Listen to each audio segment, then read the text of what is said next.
Alright, welcome to a breakdown of my new track, Wavering Pressure, which I just posted today. It is already up on YouTube, so you can listen to it there. It'll probably be a couple days before it's on Spotify and whatnot. Usually takes a few days to propagate through all the streaming platforms. Also, I really like the album art I made for it, and I posted it on ArtStation, which I recently made an ArtStation account to post the stuff I make, because I make things all the time and kind of don't really have anywhere to post them. I put them on Twitter sometimes, but I wanted a more like, here's a whole bunch of like visual stuff I've done, so I made an ArtStation account to put it on there. You can see in more detail what the album art is like. But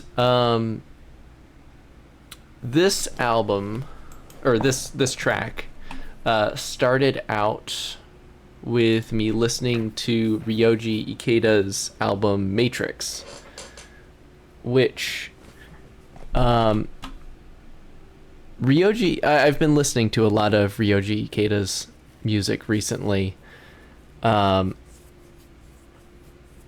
would say most of it, or at least most of the stuff I've heard so far, has been kind of glitchy, or at least like glitch adjacent. Uses a lot of like pure tones and white noise and just these sort of sparse rhythms created out of these little bits of tones and stuff like that. I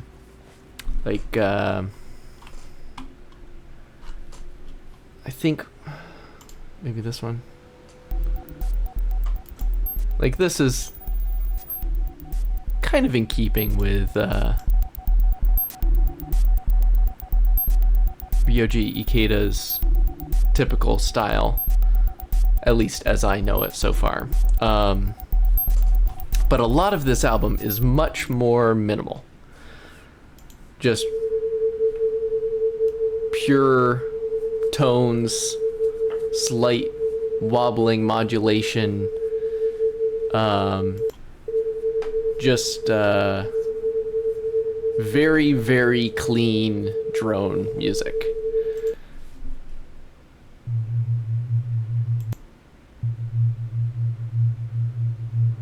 And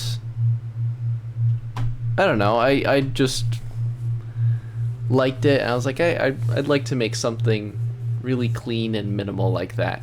And I've been working in Surge XT a lot recently because I'm preparing to record episode 7 of the Glitch Sound Design Techniques series, and that one is doing glitch sound design with free plugins, specifically Vital and Surge XT. It's pretty straightforward in Vital, but Surge XT doesn't work as well for glitch sound design from what I've seen, at least kind of in the style that I've been doing so far. But you can get, I mean, it's just an incredible synthesizer. I'll talk all about this in that episode once I make it. But I've been working more in it recently, kind of preparing for that, and I should probably stop playing this so I don't get copyright matched or something. I've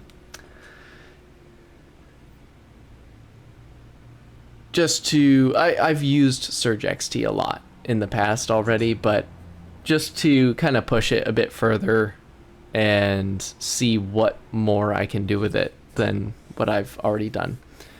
And so I decided to make this minimalistic drone track in Surge XT. And kind of along the way decided that Surge XT would be the only plugin I use in the entire track. So it's just a single instance of Surge XT, nothing else. Just to kind of show what an insane powerhouse Surge XT is. It's pretty ludicrous. It doesn't have the flexibility of Faceplant or even Vital in many ways, but just in terms of raw capability, Surge XT is unbelievable. Like, it can do a lot of stuff that Faceplant can't do, which is kind of crazy because Faceplant can do a lot of stuff.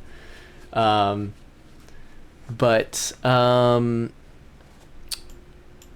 I just kind of started playing around with stuff, mostly just starting with like sine waves, a little bit of FM or RM,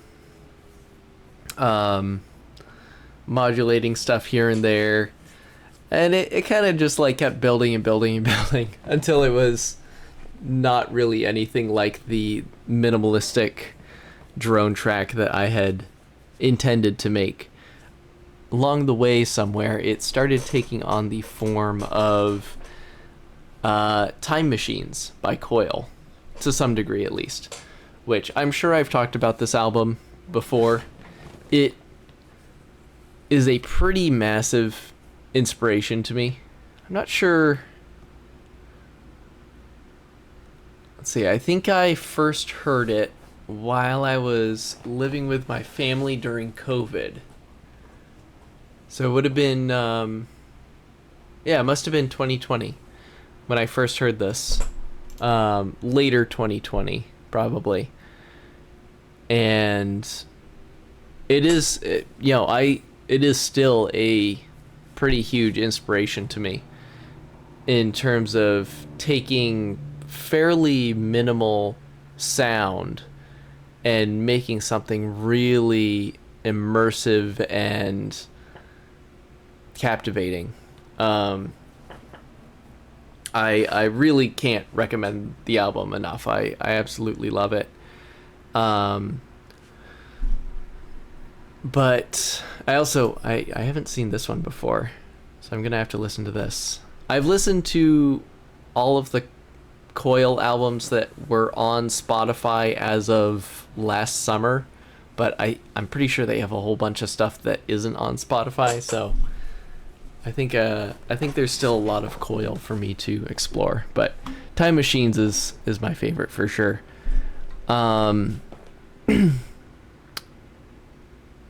So yes, I ended up kind of taking it in more of a Time Machines direction as I continued working on it. And so this is it. I would probably recommend going and listening to the track before continuing this, just to familiarize yourself with it and like have an idea of what's going on in it. But regardless, I guess just a quick overview of Surge XT for the uninitiated,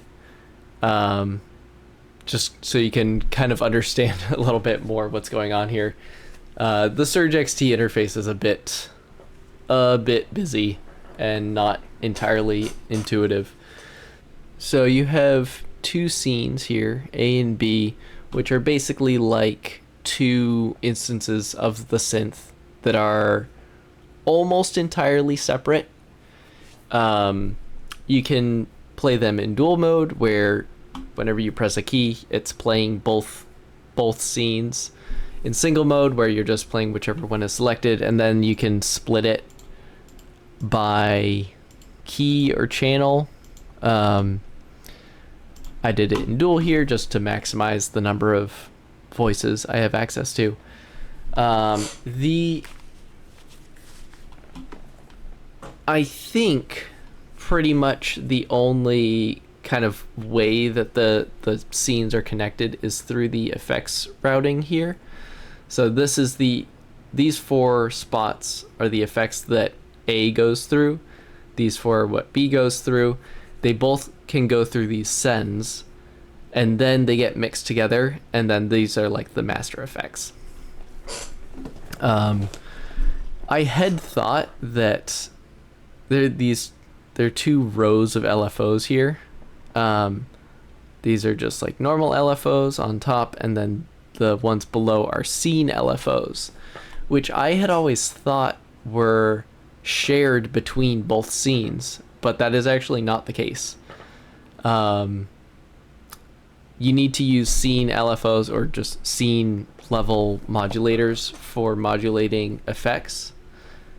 But I'm not, given that they're not shared between the scenes, I'm not entirely sure why they're like that. But you have your voices here, 3 oscillators, bunch of different oscillator types, and that's even before you get into I guess it's twist. Yeah, twist, which itself has a bunch of different oscillation or oscillator engine type things. Alias is pretty crazy too.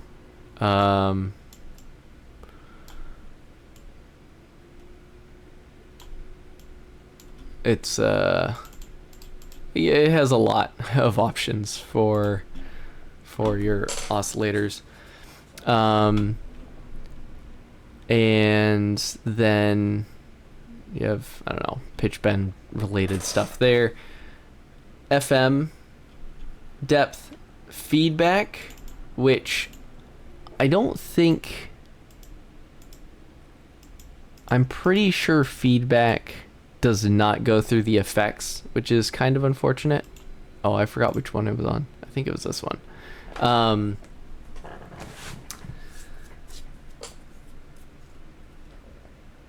I don't think you can have the feedback loop include the effects chain, but it's just a feedback loop within the synthesizer, which you can get some really, really cool sounds out of. I think that's probably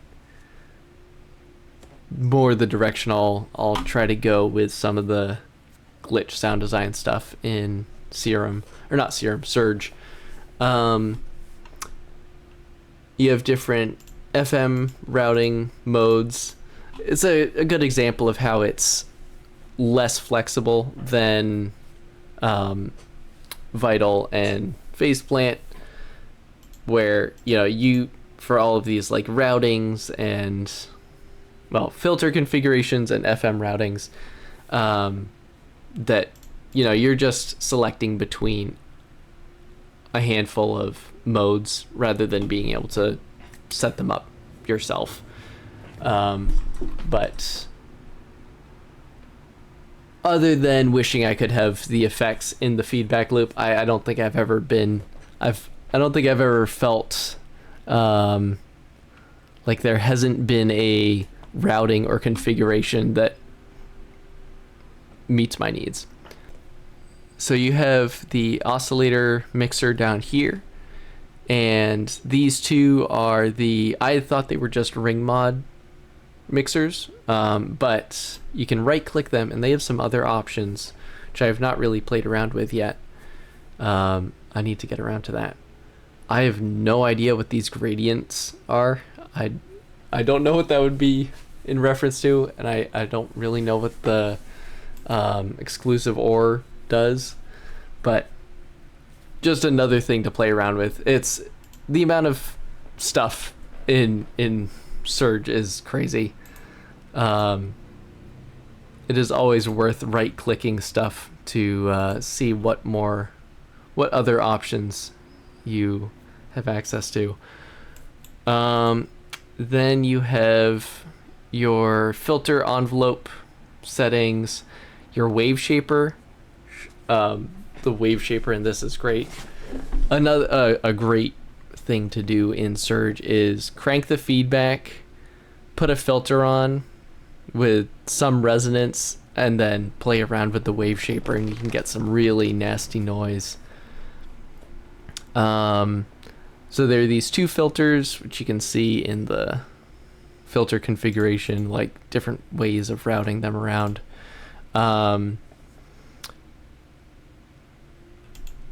Bunch of different filter types, and then within yeah, they have the subtypes here that you can select between.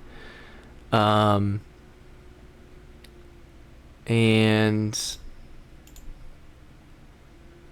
there's the filter balance, which I don't entirely understand how it works, because I can just look at the manual to actually learn how it works, but I don't really understand how it works given something like this where they're in series. So like, it's not like they're running in parallel that you would be able to balance between the two. I don't really know, but like, you can hear it. You can hear how it's sort of fading between the two filters. So I don't know.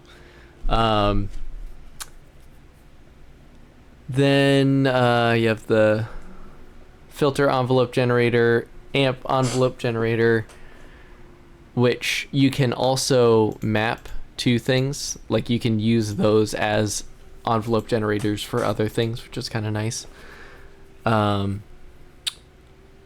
then you have your modulation down here. These are all macros. The LFOs I talked about, and then you have all of these, like, I don't know, kind of note specific and MIDI related modulation things. I don't tend to use these much. Oh, and then yeah, for setting the modulation, you have quite a few controls, or options rather. Envelopes and LFOs are the same thing in Surge, basically. I don't know, this is not a Surge XT tutorial. I'm just I was just trying to like give a brief overview of it, but there's a whole bunch of stuff you can do. Unfortunately, no remaps, but you can like create functions. I don't know how to do this yet. I think it's in Lua, and I don't know Lua, and I also don't know DSP. So once I do know DSP, I imagine this function modulation will be extremely useful. But until then, I mostly just stick with random modulation and yeah, your typical modulation types. Oh, and then you have your effects. I kind of explained that already. There are a lot of effects that you can choose between, including a bunch of Air Windows stuff. Not everything, but a lot of Air Windows stuff. And some pretty weird effects as well that you wouldn't really find in other synthesizers. I think that is pretty much it, as just a brief overview of kind of the layout and setup of Surge XT. So, this is going to be an interesting breakdown because I actually don't even really remember how it was made. Not just because I finished making it like a week ago, aside from little minor tweaks I've done, like mixing, mastering kind of stuff, I guess, even though it's a single source, but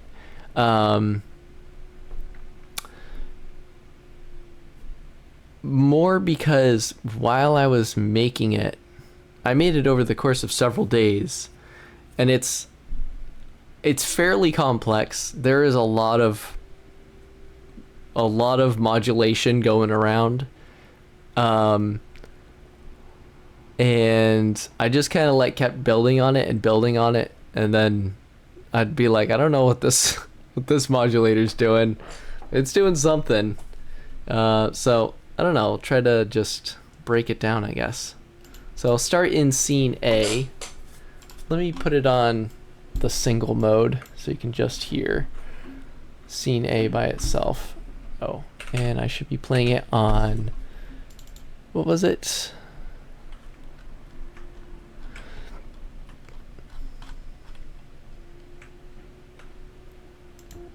F2.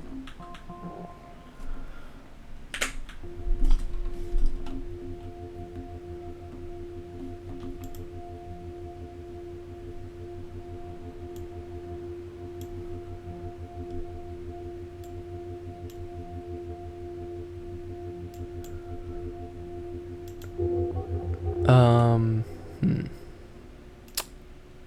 Oh, I guess I can turn these off. So I can control the macros. Yeah, there we go. Okay. So these macros just control the mixer for the ring mod and oscillators.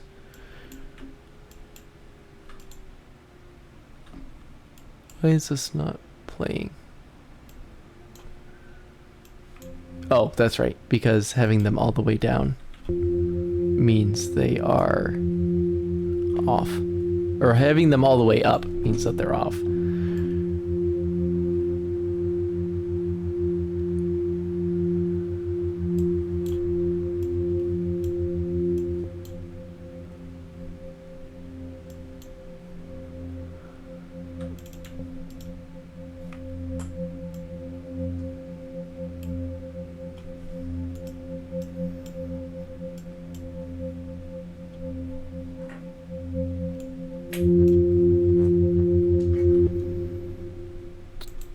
So we have 3 sine oscillators, although there is one. This is an FM oscillator, but it doesn't look like I have any FM going on. I don't. Yeah, I guess it's just acting as a sine here. Maybe I intended on doing some FM with it at some point, but I didn't. This one's an octave up, and then let's see. Scene LFO4 modulates it up 24 semitones. So scene oscillator 4, it's a square wave. Its rate is controlled by global random. So this macro turns up the amplitude of a lot of why does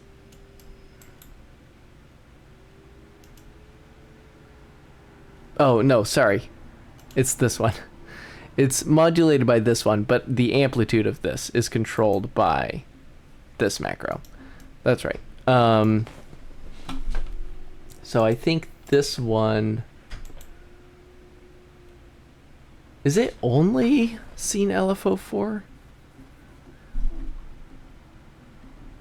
that it modulates? Let's see.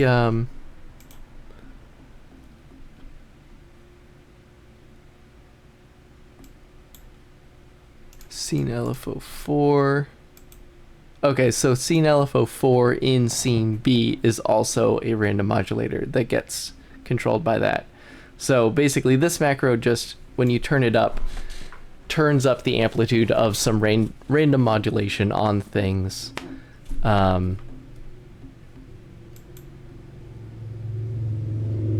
This one, so scene B controls the mix on the freeze of the nimbus effect, which I'll get to that later. But back to scene A. Okay, so yes, that when the random depth is turned up, it will start modulating the pitch of oscillator 2 up and down. So let's hear that.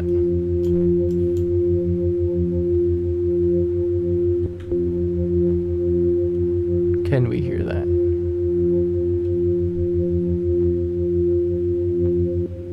Why can't we hear that?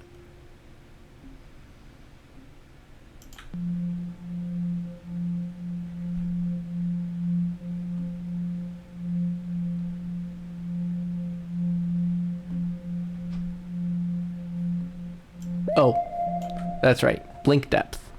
So blink depth macro controls the amplitude of scene LFO4. So that basically turns on the modulation.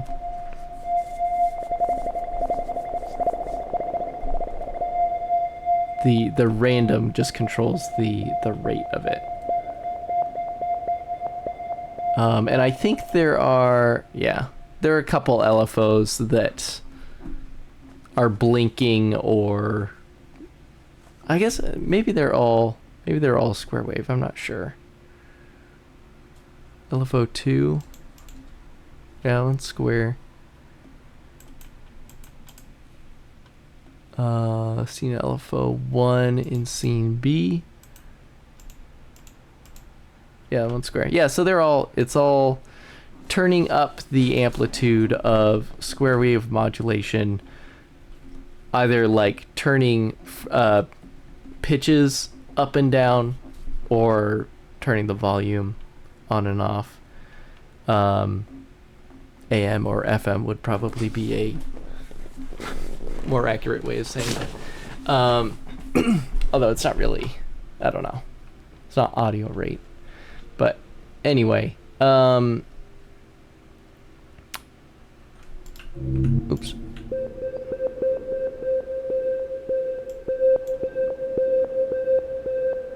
So with that down, you just get a constant blinking. With it up, it changes the rate, but then you can control the depth of it.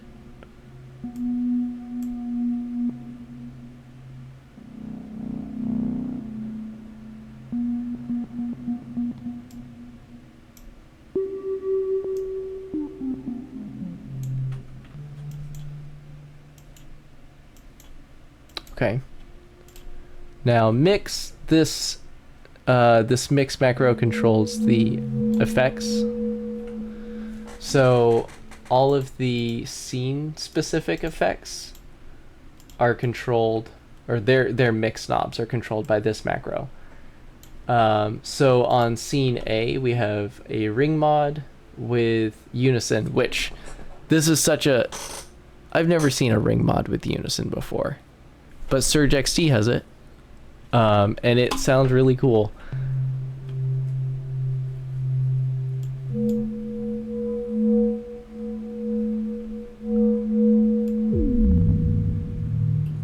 At low frequencies, it can create cool, like... it's like the individual voices are sort of like whooshing past your head. I don't know how well you'll be able to hear it.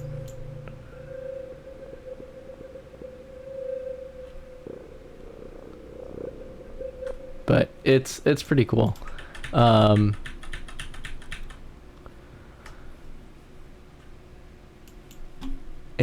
then a chorus.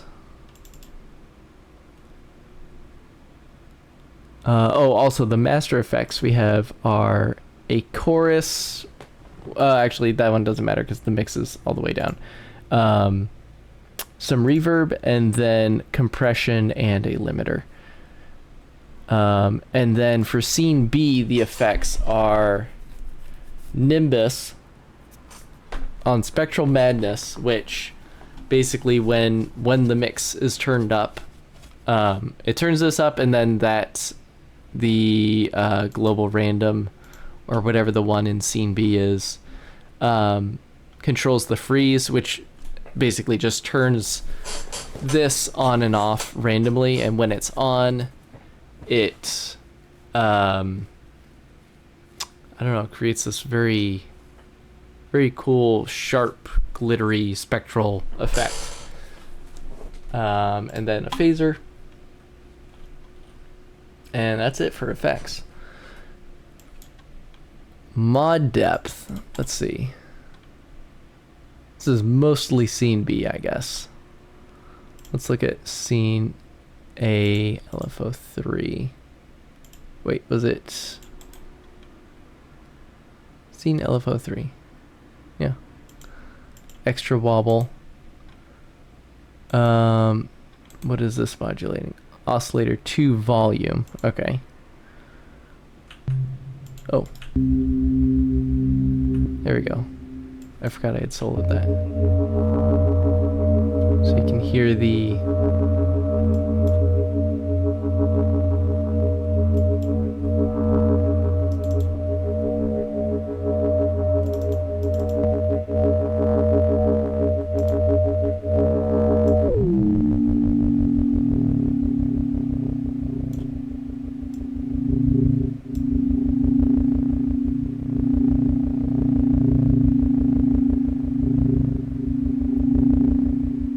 That's what I mean about the ring mod unison. It's pretty cool.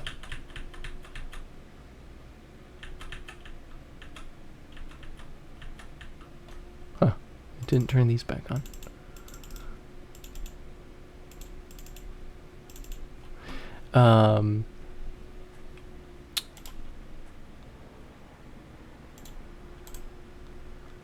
And yeah, I guess we'll cover the rest of those when I'm looking at scene B. Filter balance just controls the filter balance. Actually, no, never mind. It does not just control the filter balance. So it controls both filter balances, the filter 2 resonance, and the scene LFO2 amplitude. Why is that? What does this control? Oh, it controls the filter cutoff. Okay. So as the filter balance turns up, it turns up the resonance and the modulation depth on filter 2's, well, on filter 2. So let's hear that.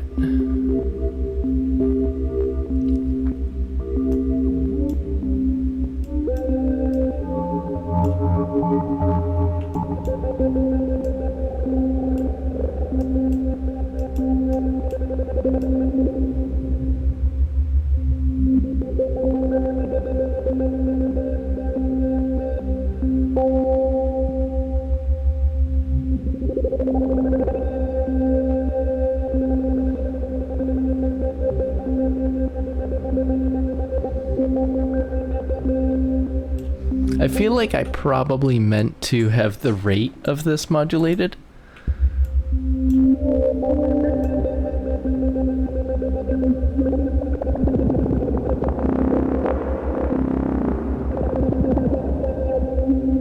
I'm not sure.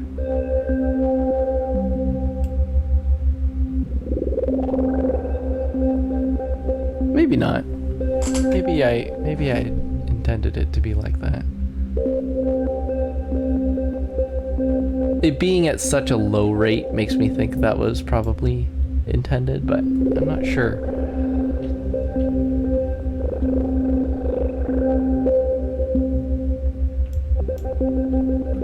And then finally, for macros, we have FM stuff.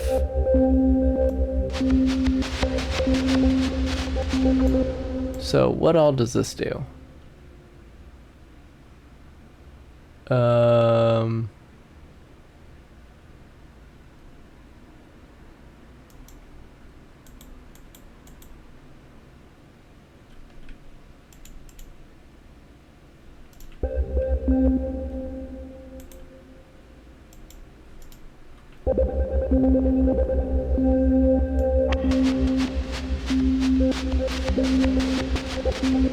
Huh.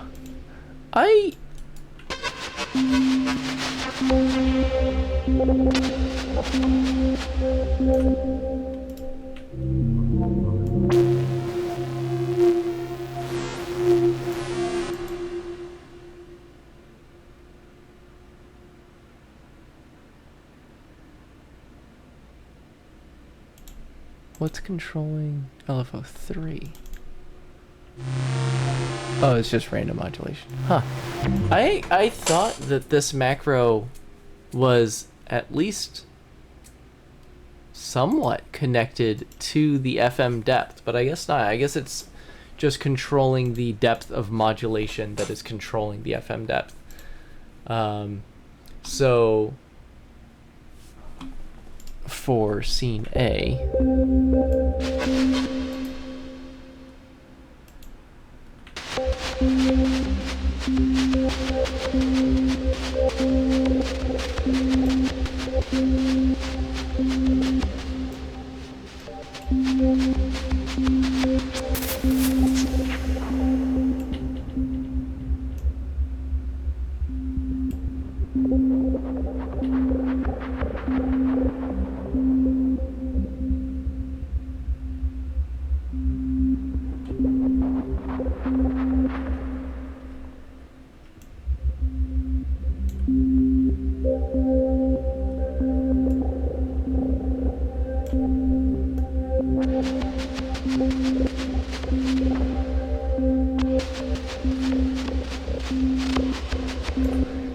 Now, what is... Okay, LFO5 is controlling the noise. Let's take a look at that.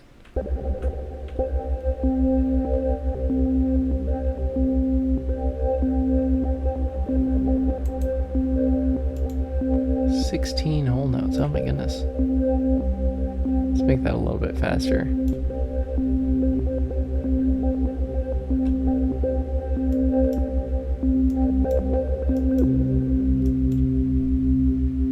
Why can't I hear the noise?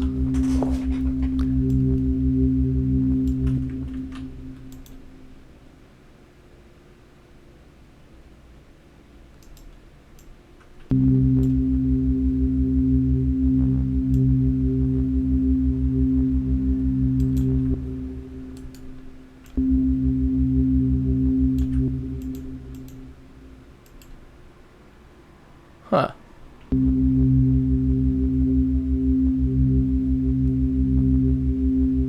don't know why I can't hear the noise.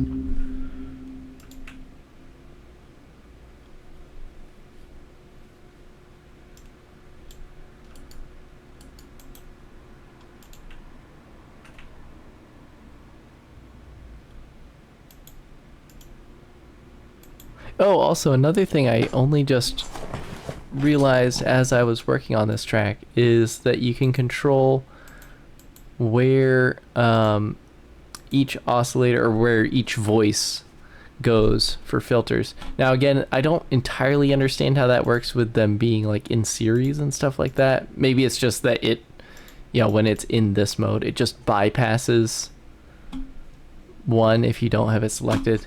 I don't know, but that would have to mean that it's running all of the voices in parallel through each of these steps, though, which would be kind of surprising to me. I don't know. I'm not really sure how that works. I don't know why... Oh!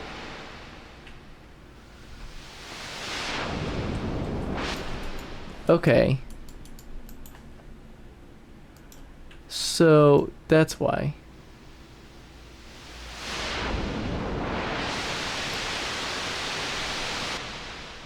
Okay, let me try to get this back to how it was.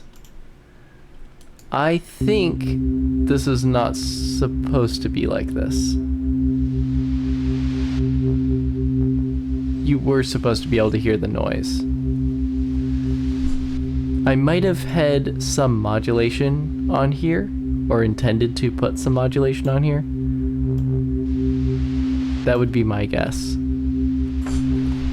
But yeah, I figured as I was recording this video, I was going to stumble upon some things that were like, oh, yeah, that just didn't work how it was supposed to. And I think this is probably the first one. Because, I mean, the noise is supposed to be audible here. Because I specifically have modulation controlling its volume.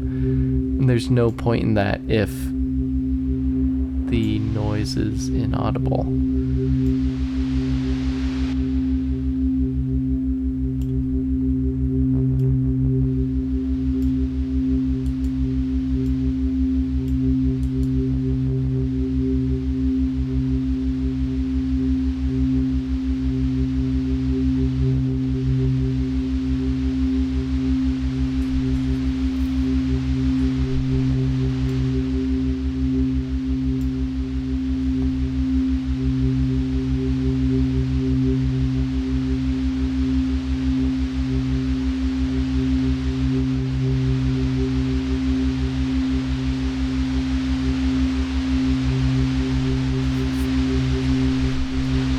Oh yeah, and that the sort of wobble panning that you can hear is from this scene LFO6. So this is an example of a case where I thought that the scene LFOs were kind of like global LFOs that went across scenes, and was kind of disappointed when they weren't.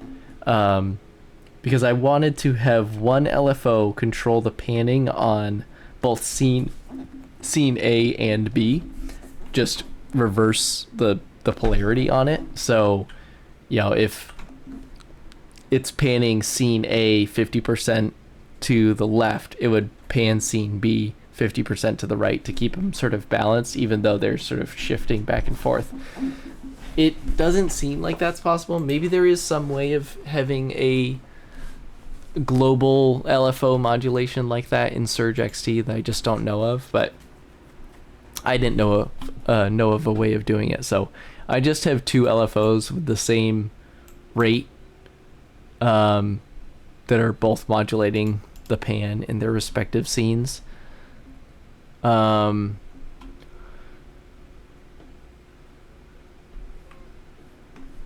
What else? Is that it for scene A? I mean, I'm sure there is more I'm missing. FM depth, oscillator 3 volume.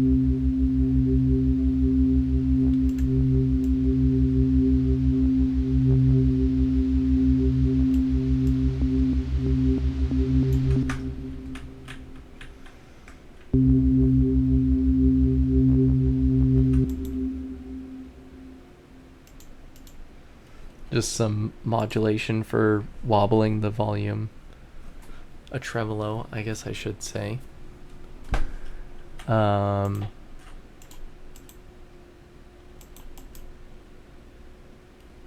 I think that might be about it for scene A.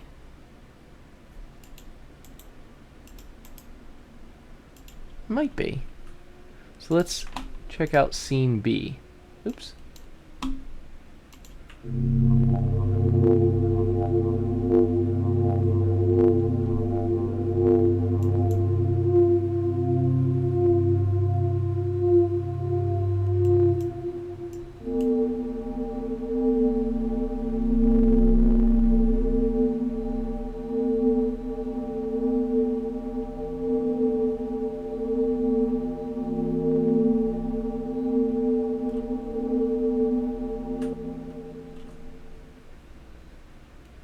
Alright, I just spaced out for a second.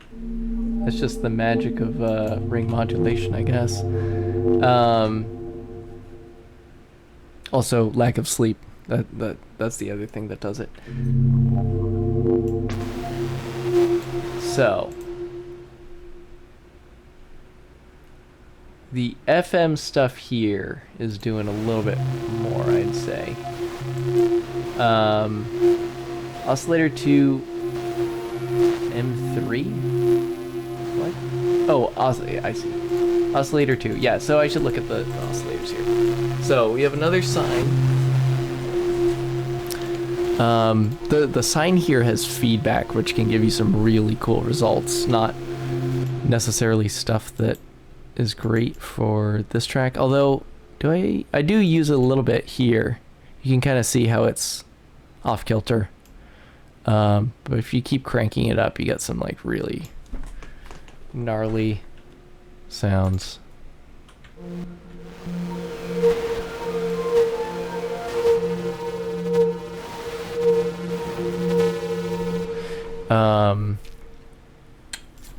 Oscillator 2 is FM3, which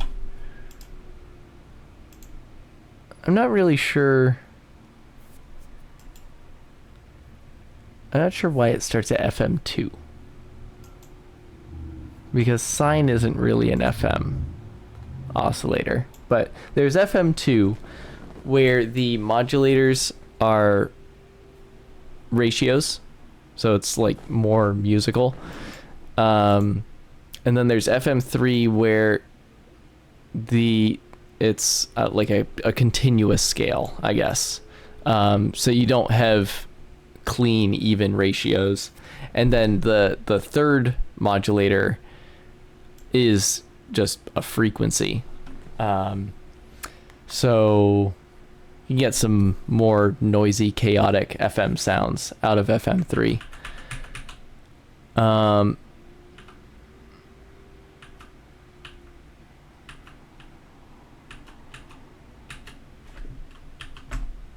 Okay.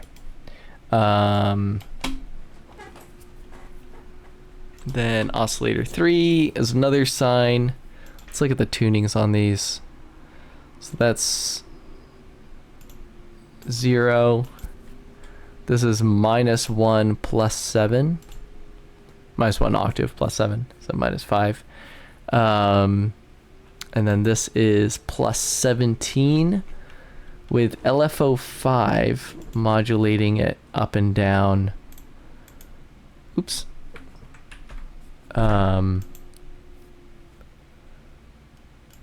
What? Why is this not? Is it 17? Modulating it up and down or just down? Just down. Like 2 semitones.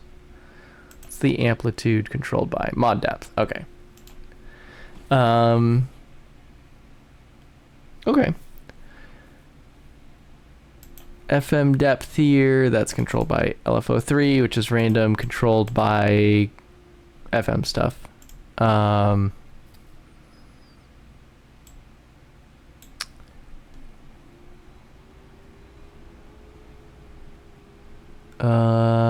Let's see, the filters here.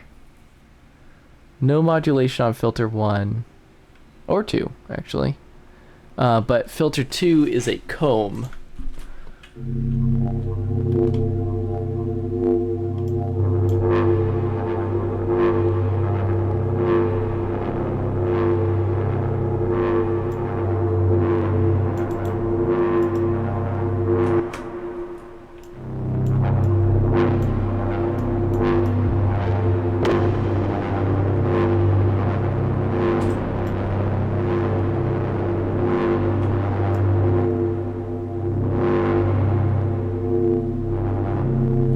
You're not really able to hear the comb this instance, but it definitely adds more energy and drive.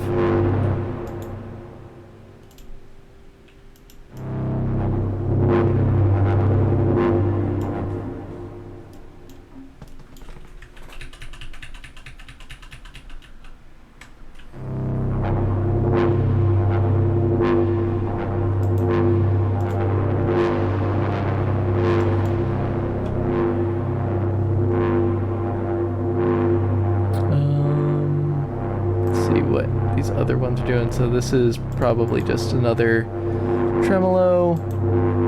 That's the FM depth. Tremolo on the ring mod and noise, I guess? Okay. Let's hear just the noise. I need to turn up mod depth.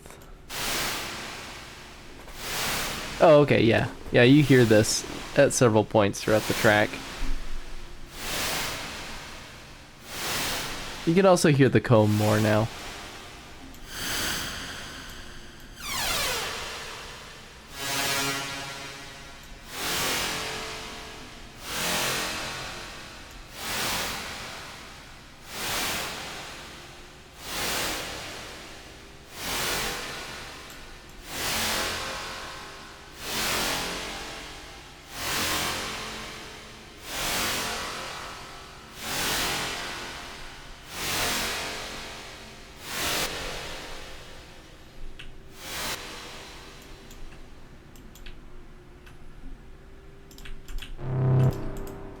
LFO1, it's just a ring mod tremolo, I guess.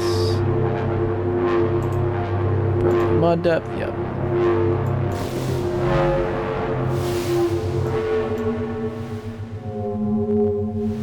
Ooh. it's probably turning up that pitch modulation on.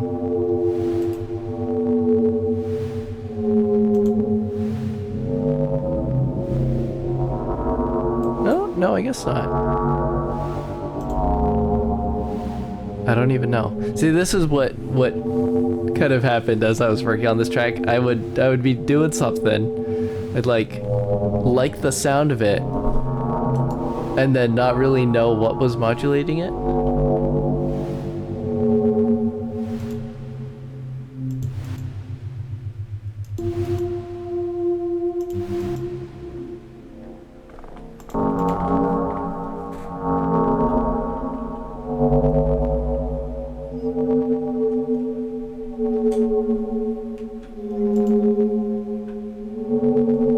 Oh, maybe it's with... No? Scene LFO2. Oh, so this one's also controlling...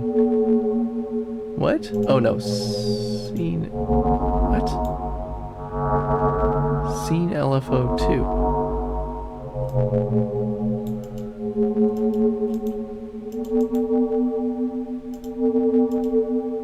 Why does it... That's weird. Usually they're... these little modulation boxes are sort of highlighted when they are being used. But this one is not for some reason. I don't know.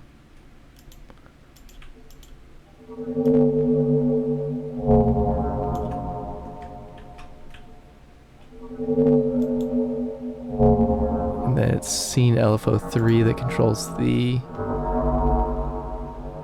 second modulation amount on oscillator 2. This is probably also mod depth, yeah.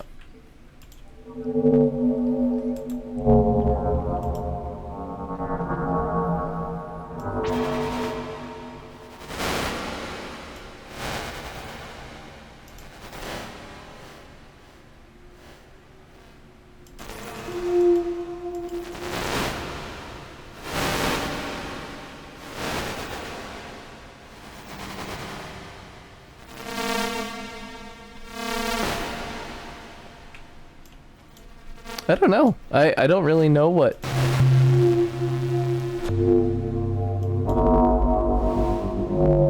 I mean, something influenced by the mod depth. The mod depth macro, but I don't really understand what's making that slow up and down pitch modulation kind of thing. I really would have thought it was this, but...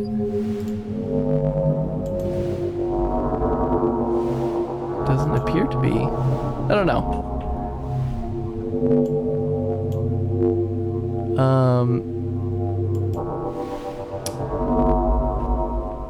So let's see what else. What else do we have?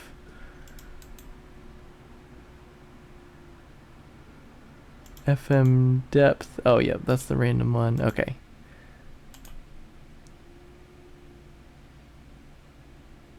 Okay, so the same LFO that controls...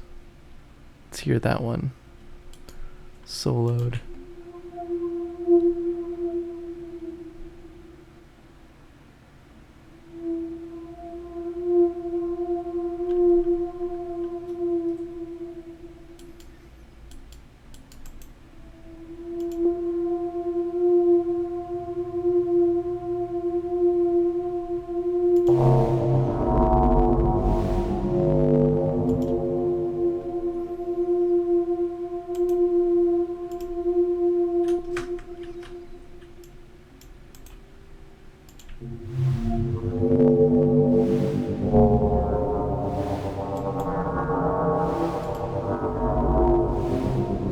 Yeah, I don't know. I don't know what's doing that.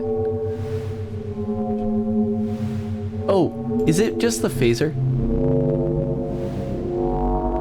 No? I don't know. That's so weird. Okay, but the same thing that's controlling the pitch modulation there is also fading it in and out. This one, just another tremolo for oscillator 1. We have another blinking oscillator pitch modulation, which I'm guessing is probably blink depth. Yep. And then we have these two that are controlling that FM amount.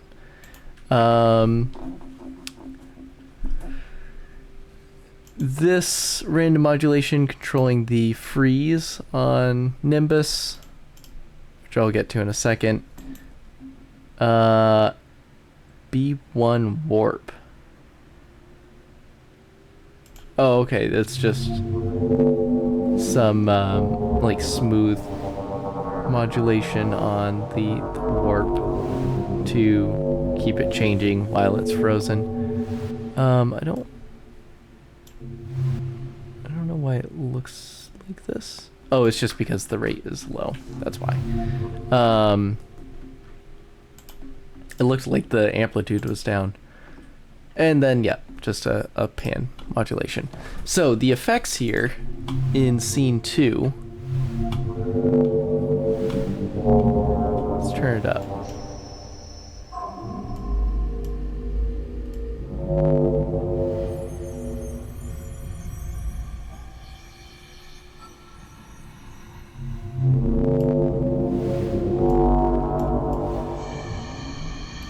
I think it sounds really cool.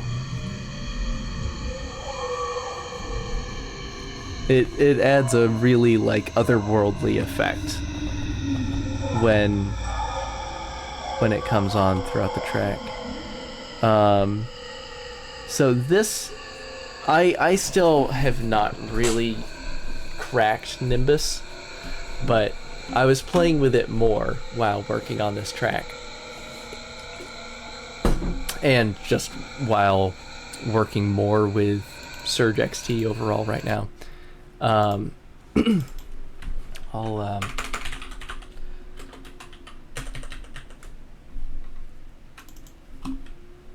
open up a fresh patch here. So we add Nimbus.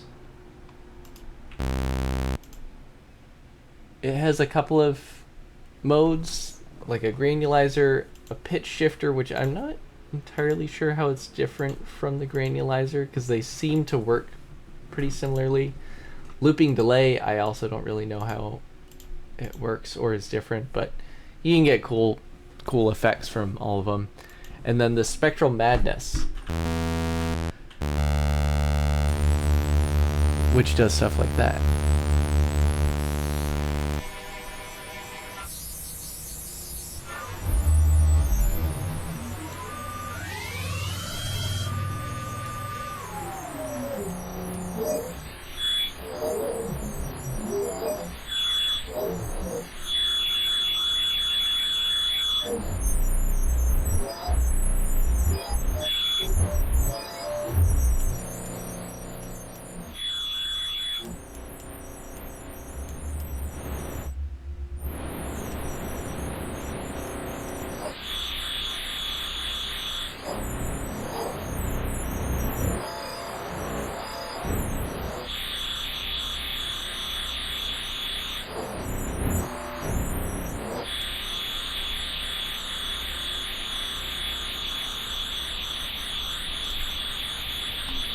Uh-oh.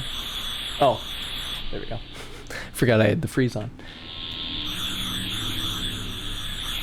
And obviously, since it's freezing it, you know, you can change the sound by manipulating it here, but each time you freeze it, you're going to freeze a different little section. I'm not really sure like what the grain size or whatever they're using for this is, but you know, it grabs a different little section each time you turn the freeze on, which is why I have it randomly modulated in the track. So it's just turning on and off and grabbing different little sections.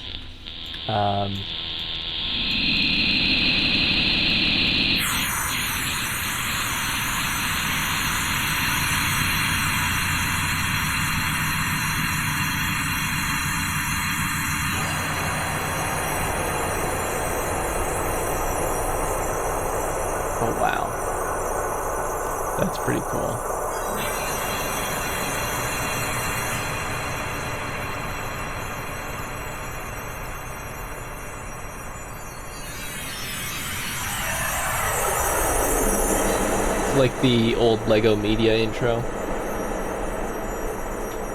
I think of that Lego Media intro all the time, constantly.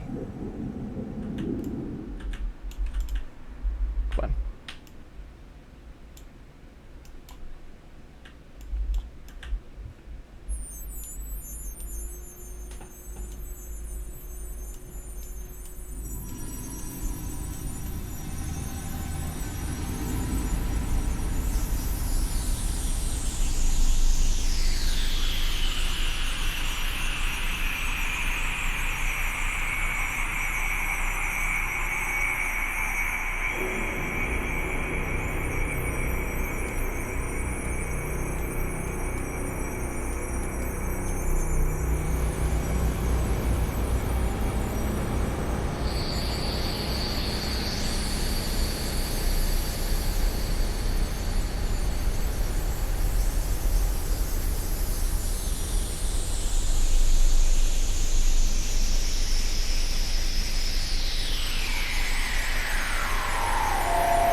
Okay.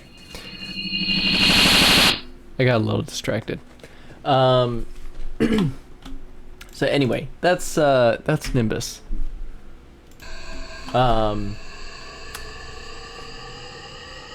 And I would say that plus obviously this phaser effect is the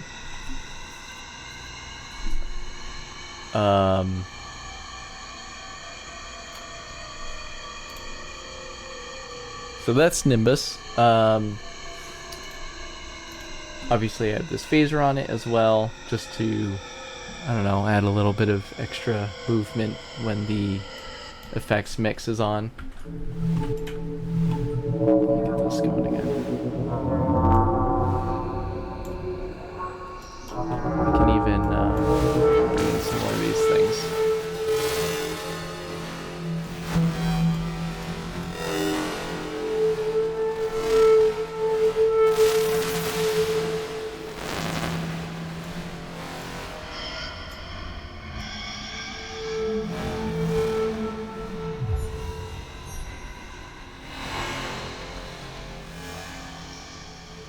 Getting those little otherworldly spectral gasps kind of coming in and out every once in a while is I really like that. So I think that's probably about it. I think there's a whole bunch of modulation going on. So I think that's about it. It's just like a bunch of mostly sine wave oscillators and additional voices with a lot of modulation. Both random and a lot of it is, I mapped the macros to knobs on my KeyStep Pro and just recorded through modulating them. Although for some reason some of them didn't record the first time, so I had to go back in and record them manually. I think it was the blink depth and mix that just didn't record the first time for some reason, but and then some fairly minimal effects, bit of reverb and dynamics control, and that's about it. And it was a lot of fun to make. It was fun to kind of see how much I could do just with a single instance of Surge XT. And you can do a lot more than I did with it. I certainly didn't use it to its fullest, but I wanted to push it a bit further than I had before. and it was a lot of fun. So I hope you enjoyed the video. I hope you enjoyed listening to the music. Oh, I guess I could. Oh, never mind. I can't really. I was going to quickly break down the album art. Just like look at the project file for it, but real quick, it's on my other computer. If I even saved the project file, I'm not sure if I did. But basically, it was a photo I took while on a hike last Sunday. That I got lost deep in the woods at night. This photo looks like it was taken like around dusk or something, but no, this was actually quite a bit later, and I adjusted it in GIMP to bring up the brightness because it was very dark initially. And then I did some pixel sorting, as you can see with the kind of melting look, and then a wind blast to the left to get these kind of lines going to the left. Then what did I do to get this like glow? Oh, I think I might have just used some blur or something to get this nice glow.